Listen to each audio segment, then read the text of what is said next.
अस्सलाम वालेकुम वरहमतुल्लाहि वबरकातुहू। दोस्तों, इस टाइम मैं मौजूद हूँ कलाम वैली में। तो आज का सफ़र इंशाल्लाह बहुत ही ज़बरदस्त होगा। तो चलते हैं अपनी सफ़र की तरफ। अस्सलाम वालेकुम वरहमतुल्लाहि वबरकातुहू।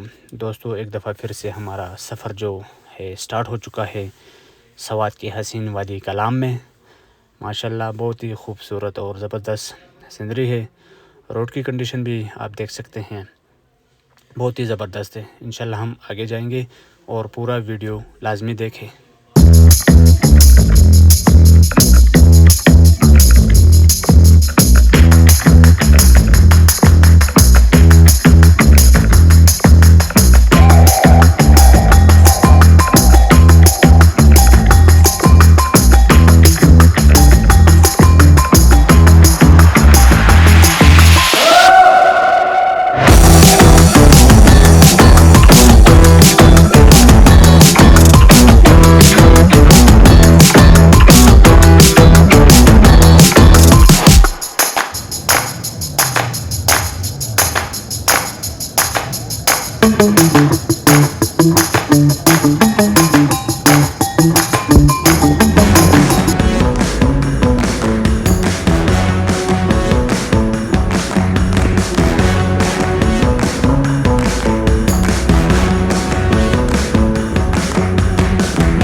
अगर आज की वीडियो और हमारा व्लॉग आपको अच्छा लगा है तो चैनल को सब्सक्राइब करें और वीडियो को लाइक करें और अपने दोस्तों के साथ ये वीडियो लाजमी शेयर करें ताकि वो भी ये खूबसूरत वादियाँ अपनी आंखों से देखें।